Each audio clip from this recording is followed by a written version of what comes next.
Hello, and welcome back to Alex Talks Football, and welcome back to your bank day holiday, midday Manchester United live show on transfers, takeover, the manager front, general news, comments Ten Hag has made, changes in his making, but also a preview ahead of the Crystal Palace game tonight. I keep forgetting that it's a Monday. It feels like a Sunday because it's a bank holiday over here in the UK, and we play Crystal Palace at 8 p.m. tonight. Johnny Evans has been spotted with the squad, so we will have at least one fit centre back. But apparently there's a couple blows for some midfielders, and Toby Collier could be getting a cheeky debut. We've got some really interesting stories on Bruno Fernandes to show how good of a leader and captain he is, and he doesn't get credit for a lot of the work that Bruno does. He gets a lot of haters at United, and he's been hit and miss this season, but I think the things that he does off the pitch, particularly, with the young players, communicating with them is great. How hard he works, how he plays through injuries. We've got some stories about Bruno and all that he does. But we're going to talk about Ten Hag. Ten Hag to Bayern is the story going about.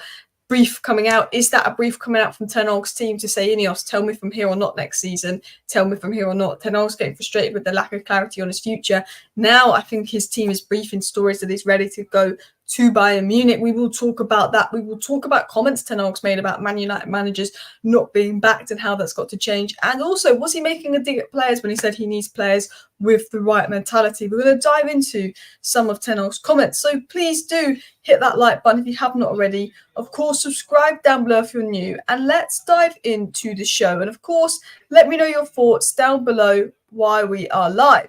So we're going to start with this story before we talk about Ten Hag and his future and Ineos and Tuchel and all of that, because I just thought that this was an interesting story. Then we will talk about us being in 8th place as well. But it was said much of Jason Wilcock's work for the moment focuses on planning for the summer window, and he has held exploratory meetings with agents over the last couple of weeks. One source spoken described him as simply a good football man. Another source said Wilcock and Murta were totally different characters. There was a feeling within the industry that Murta had been too willing to give Ten Hag what he wanted when it came to him coming. So this is a report by Ty Marshall that spoke about Jason Wilcock and what he's doing. Jason Wilcock has begun work at United. He's been assessing Ten Hag. He's been assessing the United squad. He's also begun work on transfers. Jason Wilcock has already decided while he's been at Manchester United that Ten Hag needs a fitness coach. He's assessing training, the intensive training, and realises there's an injury problem, and Manchester United do plan to upgrade facilities. Jason Wilcock has a lot of sympathy for Erik Ten Hag and the injuries that we have suffered, which may buy Ten Hag time, as Jason Wilcock is one of the people that will be deciding on Ten Hag's future. But an interesting thing is that Jason Wilcock is having meetings with agents. Now, they don't clarify if that's player or manager agents, but Jason Wilcock has been having meetings with agents over the last couple of weeks in regards to the summer, and there's a feeling that he's not going to just go and give Ten Hag who he wants. Oh, Anthony, here you go, we're getting for 85 million. Mount, here you go, we're getting for 60 million. Jason Wilcock is saying, okay, you want a player that can do this, this, and that. Value for money in the market, what we need. This player at 30 million could be better than this player you want at 60 million.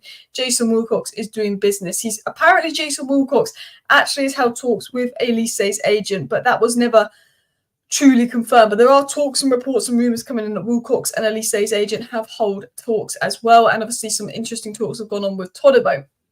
I really do like the sound of Jason Wilcock. Obviously what he did at Manchester City, Man City Academy director, developing the youth, how he put things in place so the youth would play the same way as Pep played in the first team. He's done some good recruitment at Southampton. I think that Jason Wilcock is a good man. He's a good footballing man. And although we don't have Ashworth in, although we don't have the full team in, I do think Wilcock's coming in to replace John Murta. And while I have elements of sympathy for John Murta in the sense of John Murta tried his best, I think John Murta truly wanted to succeed and bring United back to the top. John Murta just didn't have the capability to do that because he got promoted to a job out of his means.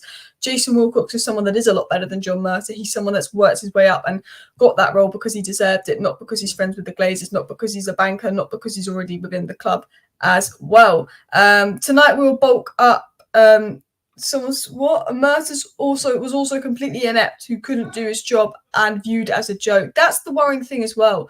With John Murta, everybody knew, okay, this guy paid 85 million for Anthony, this guy paid nearly 70 million for Casemiro, this guy paid nearly 60 million for Mason Mount. People know if John Murta's coming in and they want to sell a player for 50 million, wait, John Mert is coming in. Man United want to buy this player. We were going to sell him for 50 million. We would have accepted a 50 million bid for Man City for this player, but John Mert is coming in. Let's go push for 70. Okay, we settled on 65. Bish, bash, bosh. Because that actually is what happened with Højlund. I want to actually talk about this because I do want to get into the news, but I actually want to quickly cover the story. That's exactly what happened with Højlund. Basically, Atalanta have told Højlund, if a bid comes in for 50 million for you, we'll let you go. They told Højlund's agent, 50 million bid comes in for Højlund, we will let you go, we will sell you. So if Manchester City had come in and said, here's 50 million for Højlund, take it or leave it, Atalanta would have sold Højlund to Man City for 50 million. Manchester United come in, Mert come in, Atalanta go, wait a second. Atalanta's sporting director was obviously the guy that sold us Maguire for 80 million. Wait a second, let's now ask for 70 million. That's exactly what happened. Man United came in, they asked for 70 million. They then settled on a price of £64 million, raising to 72 million in add-ons, which is crazy for Rasmus Højlund. I like Højlund, but we massively overpaid for him. And that is a prime example of he would have gone to City for 20 million cheaper. Obviously, those 8 million add-ons we won't play unless he's a truly world-class player, and then he'd be ultimately worth the 72 million. But we've essentially paid 15 more million than Man City would, because when Man United came in, they knew it was Mercer, that Atalanta knew that they could do that to us. And I always think that that is particularly worrying as well. Someone said we're 8th. That's a big problem. We are 8th, but if we do win tonight, at least we go back into 6th place. The only thing I can think of is if we finish 8th, but we win the FA Cup, at least we're in the Europa League next season.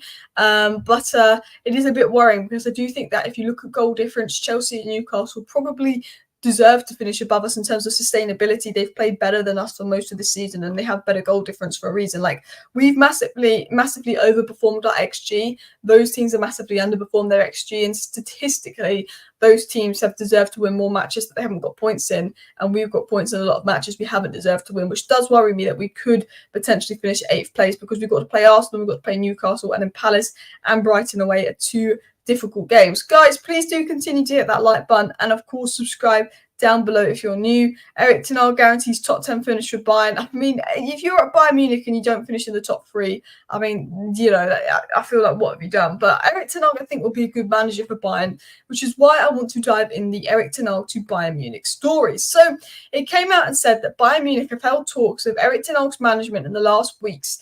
If he has to leave Manchester United at the end of the season, Erik ten Hag is ready for Bayern Munich.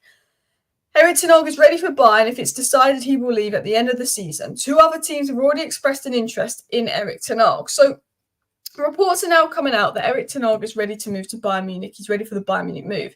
Now, we know that Bayern Munich approached about 4 managers, got rejected by Rangnick, got rejected by Amorim, got rejected by this manager, got rejected by that manager. Basically, Bayern Munich have been rejected by every other manager. So Bayern Munich have now gone back in for Thomas Tuchel. Thomas Tuchel said, "You've agreed to let me go. Now you can't get the manager and you want to replace me with. Now you want me back." Thomas Tuchel's like, "I'm not an idiot. I'm not going back to Bayern Munich. I'm leaving. I want the Premier League. I want United."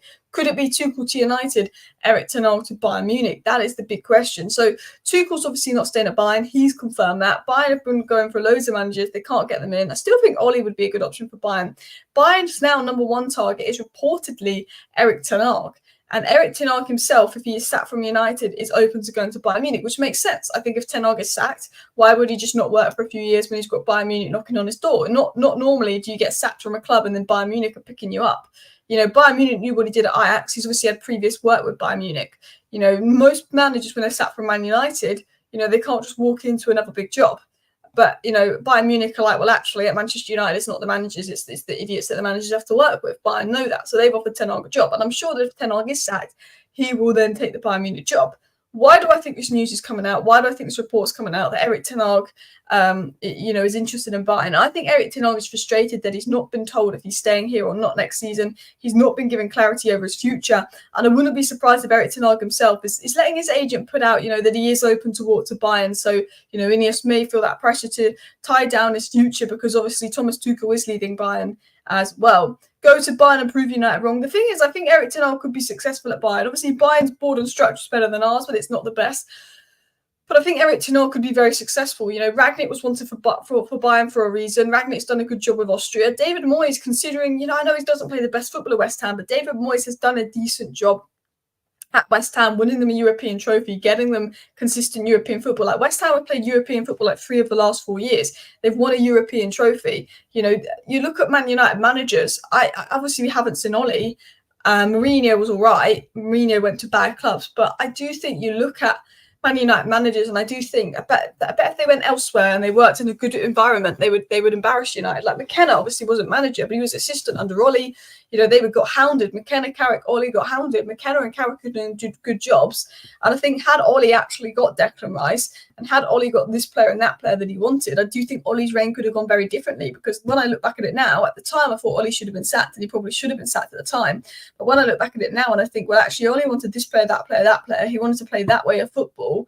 Actually, the way football is going, that way of football would have worked really well now. So I do actually think, you know what, it's the environment of this club which throws, of course, every single manager under the bus. We make it very hard for managers as well. If Ten Hag leaves Man United and joins Bayern and becomes successful, I don't want any revisionist history.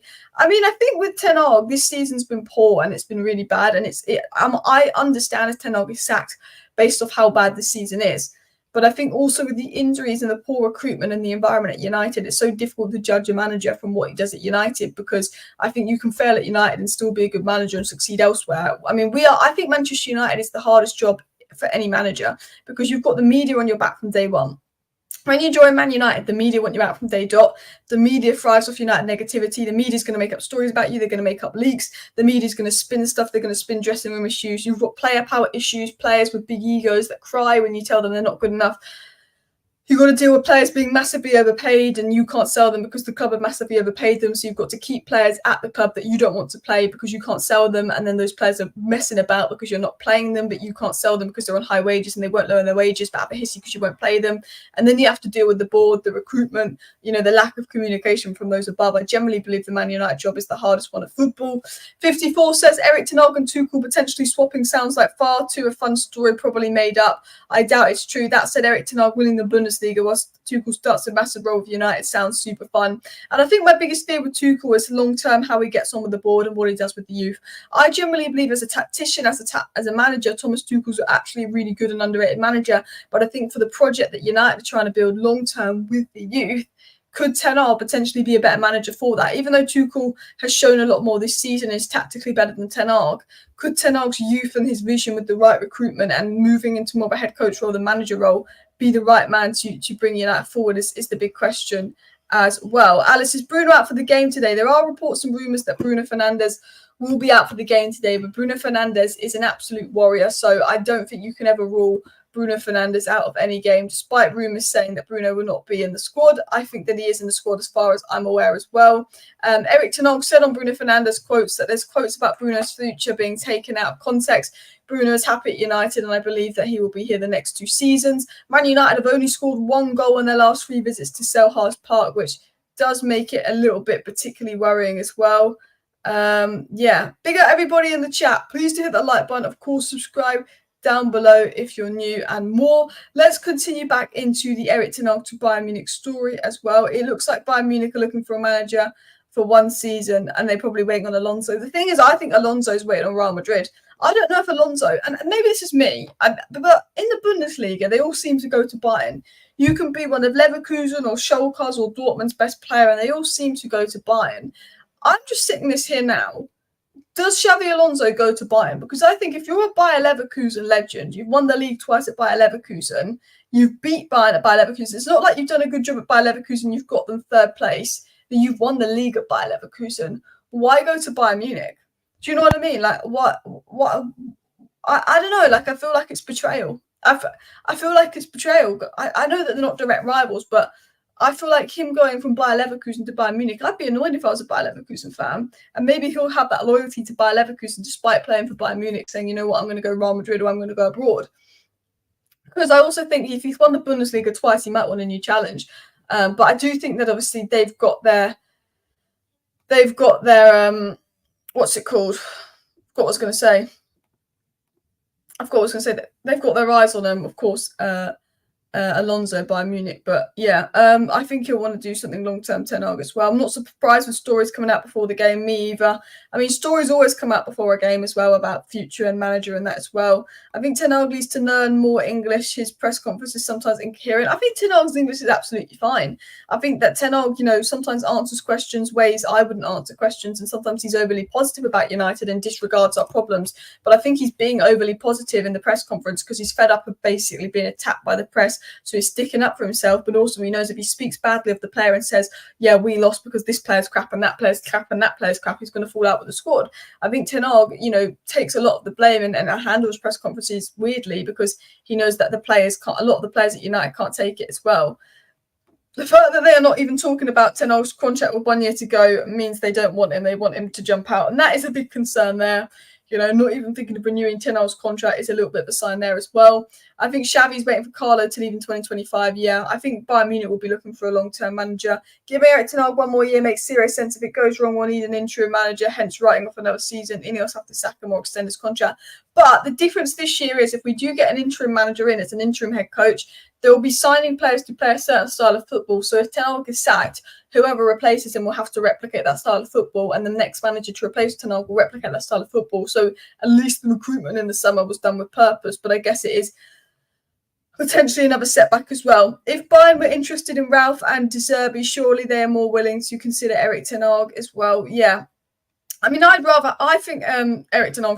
rather have Erik have Erik Ten Hag next season than De Zerbi. I know a lot of people want Ten Hag out, but I'd rather have Ten Hag next season than De Zerbi, Potter, Southgate.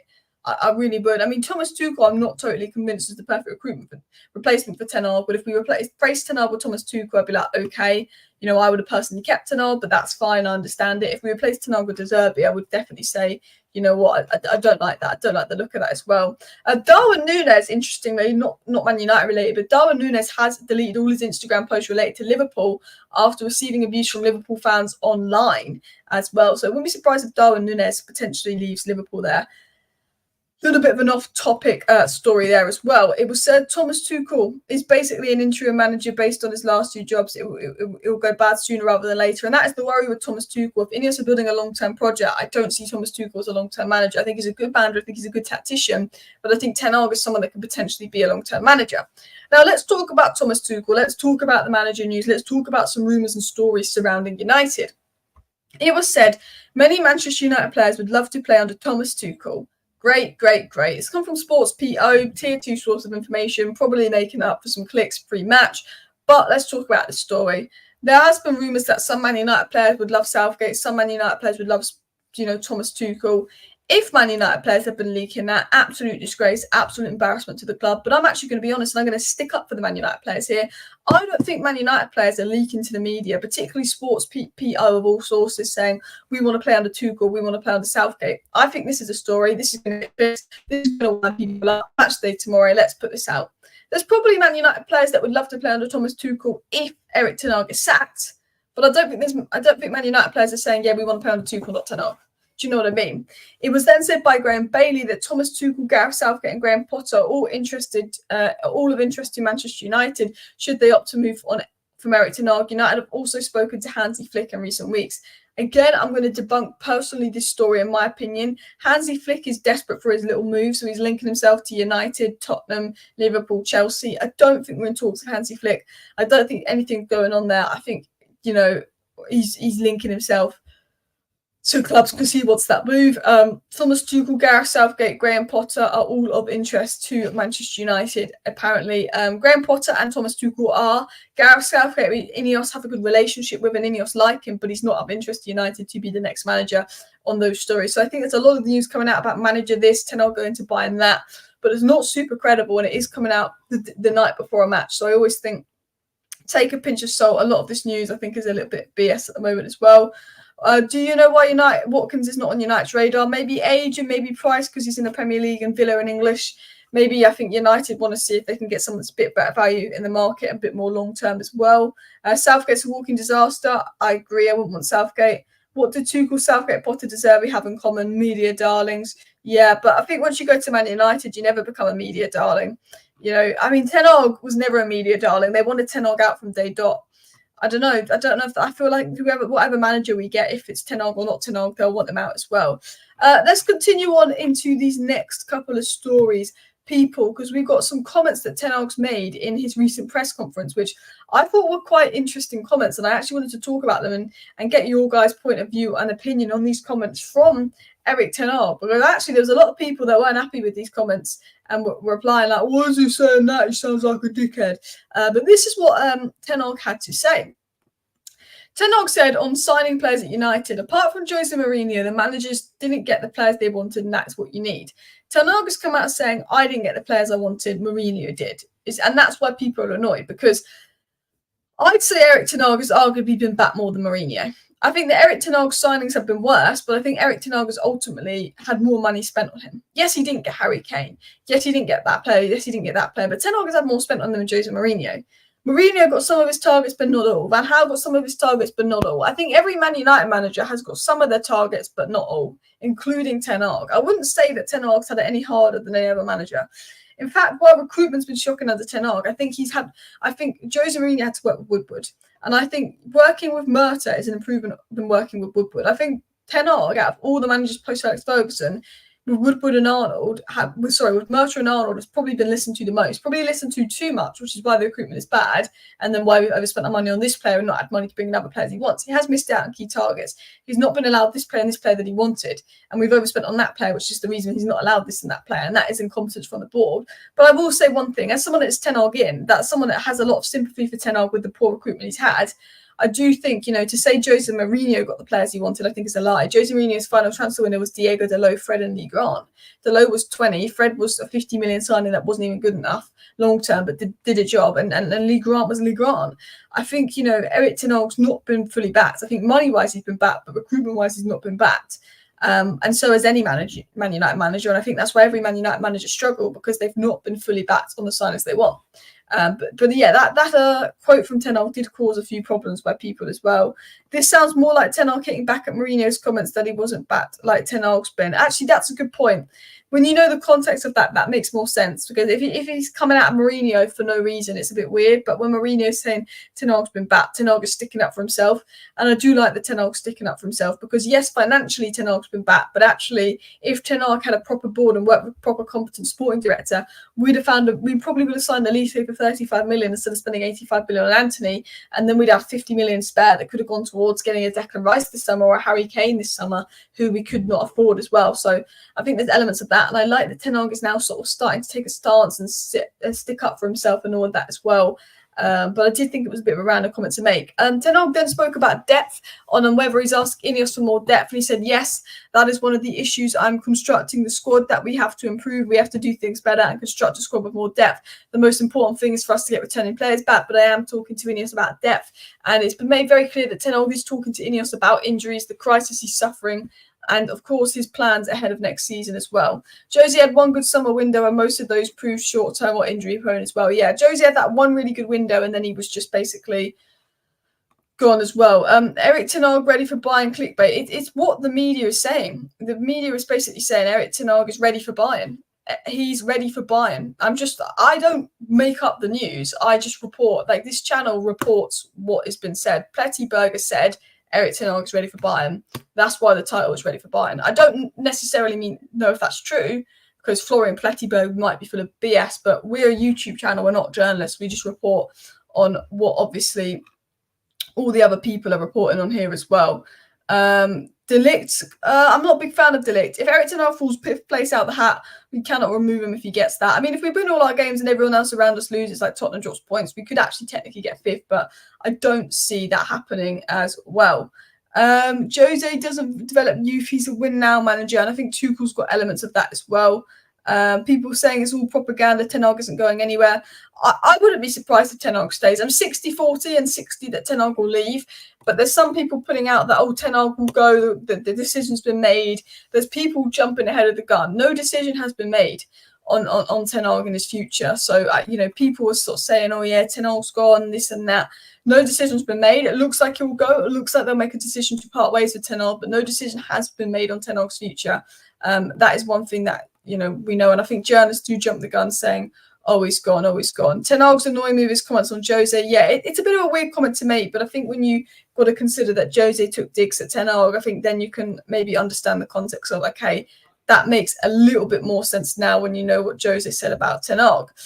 Look at the candidates Bayern are considering. Erik Ten Hag seems realistic to me. Yeah, Erik Ten Hag looks like probably the best candidate available for Bayern now. Amarin and Alonso and Tuchel rejecting them as well. I think actually, they wanted Ralf Ragnick, who rejected them. When you look at De Zerbi, you look at Potter, you look at Ten Hag, there's a reason for it as well. At the start of the season, the aim was top 3 and semi-final of the Champions League.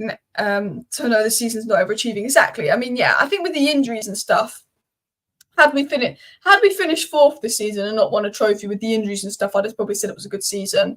But I think the fact that we've regressed so much since last season, despite injuries or not, then no, yeah, we've massively underachieved this season, despite injury setbacks. Erik Ten Hag then spoke a little bit about the type of players he wants to sign. Erik Ten Hag said on the type of players he wants to sign. Every manager wants players with winning attitudes, big personalities, to perform under stress. That's what every manager's looking for. He said, I think every manager wants winning attitudes, great mentality, big personalities to perform under stress. That's what every manager is looking for. The truth is, in this club, it's extremely important to perform under stress. Some people say, is this Ten Hag taking a dig at our current players? The fact that we're 3-0 up against Coventry, it goes 3-1 and we panic. The mentality of these players is worrying. Our performance under stress is worrying. And I think that's another element. Tactically, yeah, there's elements that he gets wrong, but mentally on the pitch, when we concede a goal, the way we crush, when we score, we concede right after, our inability to see out games. I think Erik Ten Hag's made it clear the next signings he wants at United, he wants winning mentalities, winning personalities, players that aren't going to crumble, players that are strong, because we don't have many of that at United. We really don't have many of that at United. But one player that is strong and one player that does have a winning mentality, and sadly is probably the most criticised Man United player after Rashford, when I think, to be honest, yes, he started a bit iffy at the beginning of the season, but I think all in all, Bruno Fernandes on paper is our best player. And I said that Bruno's our best player, and people were saying, what are you talking about? Bruno's not our best player. Well, name me a better player than Bruno. Someone said Maino. I said, yeah, well, Maino will probably be better than Bruno in a few years, but Maino's not better than Bruno now. Maino's 18. Maino's brilliant. Maino's the first name on the team sheet, but you can't say this 18-year-old kid is better than Bruno Fernandes just yet. He's been brilliant this season, but you can't. Lisandro Martinez is brilliant, but he's not been better than Bruno Fernandes. He can barely stay fit to play. I said Bruno Fernandes is Man United's best player, and I've got a lot of stick for that, but I can't think of someone that is better than Bruno Fernandes. Delo's had probably the best season. Garnacho's had a very good season. Evans has a good season. Varane, you can argue, is better than Bruno, but I think Bruno is probably Man United's most overhated player. And Ten Hag said this on Bruno. It's very subjective criteria to be fit for a match. One is sure, Bruno Fernandes is a real fighter. Last year, for instance, when we played Brighton in the semi-final, he played with an ankle that was so thick, unbelievable. He couldn't run. He was still on the pitch. What is fair enough is that Bruno is a very good example for many players. And I think Bruno is one of the players with one of the mentalities, the personalities, the fight that we need in players. Bruno Fernandes played last game with a broken wrist and put in a man-of-match performance. Bruno Fernandes played 2 games with a broken wrist, put in a man-of-match performance. Bruno Fernandes was playing injured versus Coventry and was one of the only players that did not embarrass himself in that Coventry game and did everything right and got let down by his teammates crumbling. Bruno Fernandes, in extra time versus Liverpool, had to play centre-back hobbling on one leg, and we beat Liverpool. Bruno Fernandes, for me, is a fighter. Bruno Fernandes, for me, is an example of the type of player you want at United. And I see people saying, get rid of Bruno Fernandes, player power, he's toxic. Bruno Fernandes is not toxic. I understand frustration with Rashford, the Belfast incident, him not tracking back. But you can never doubt Bruno. Bruno and Rashford, apparently they're player power and they're toxic and they're causing the downfall of the club, according to people online. But how is Bruno Fernandes, toxic player that's not working hard and throwing Ten Hag under the bus when he will play and give everything every game? You can criticise Bruno for giving off the ball away. You can criticise Bruno Fernandes for being inconsistent. But we know Bruno on his day is a fantastic player. If you built a squad around Bruno Fernandes and played good football and had good players around Bruno Fernandes, there's no doubt in my mind there's a world-class player there. But one thing I won't stand for is when people criticise Bruno's mentality. He gives the ball away. He whinges, he whines. Fair enough. But he gives everything for this club. And I think it's unfair to say Bruno's player power, Bruno's the problem, all of that. I think it's really unfair. We might be in a position in 2 years' time where we'll need to move on Bruno. But I'd say 99% of the squad I would move on before Bruno. The only players I wouldn't move on before Bruno is Kobe Maino and Garnacho and Højlund. Those are the 3. Lisandro Martinez, Delo, Bruno in that other category. Maino, Garnacho, Højlund are safe because they're young. Delo right now, Bruno and Lisandro in that other category. Everyone else, your future ain't safe at this club. Mountain and Nana got to prove yourself next season. But I think people act like Bruno Fernandes is this big problem. He's one of the, for me, I think his mentality, one of the hardest working players as well. Some people accuse Morlands and don't understand anything about football and hate Bruno. I think he's the most overhated player at Man United as well. He's been overworked and needs a couple months off. He's been overworked and he's putting in good performances to stop our season from being ridiculously embarrassing at the end of the season as well. We literally gave away 2 fit left backs, literally. I mean, we did that to ourselves, the left back situation. I can't believe we didn't keep Alvaro Fernandez or Reguilon on as well. How can anyone conclude Bruno is the issue? Their heads need examining. Look at his stats. He has more goals and assists than Odegaard and De Bruyne. Yeah, and even without stats, he's had good games, but he gives 100%. He's always available. You know, I think for me, you know, there's criticism over Bruno, and sometimes he's a frustrating player. But people are saying, "Oh yeah, Man United won't succeed until they sell Bruno." But we can succeed with Bruno in the team. We can't succeed with half the other players in the team. Do you know what I mean? You can't fault Bruno's availability. Most of our squad lack that fight for sure. There are definitely players who can play through certain injuries but don't fancy it. Same happened with Ollie and Ralph. 100% Cavani. Cavani just decided to miss, the last 6 months with a fake injury because he couldn't be bothered when the season went bad. Bruno Fernandes, Bruno Fernandes is not the reason United are in this mess. And if you believe online, there's people that genuinely believe that if we just sell Bruno or we sell Rashford, United will be good again, and that Bruno and Rashford are all the problems and they're the reason we're in this mess. It's ridiculous, okay? People said if we sold De Gea, we'd start playing good football because we could play out from the back. We sold De Gea, we don't play good football. Ronaldo's the problem. We sell Ronaldo, we'll be fine. Ronaldo was still bad. Fred was the problem. Fred don't play. We still got issues in midfield. People don't want to realise it's not, okay, Man United aren't succeeding because of Bruno and Rashford and their favouritism. No, it's nothing to do with that. It's not. We can succeed with Bruno and Rashford because our best periods in post-Sir Alex Ferguson era have come through Bruno and Rashford. Now, Rashford is a different question this season because Rashford has been atrocious this season. But this thing that, Rashford and Bruno are stopping Man United from succeeding is ridiculous. Rashford needs to be on the bench. Rashford needs to be dropped. And if 100 million comes in for Rashford, Ineos may consider selling him because Rashford has been a disgrace this season. But we know what Rashford's capable of. We definitely know what Bruno's capable of because we're seeing it at the moment a little bit. We can succeed with those players in the squad because we've seen us succeed with them in the squad before.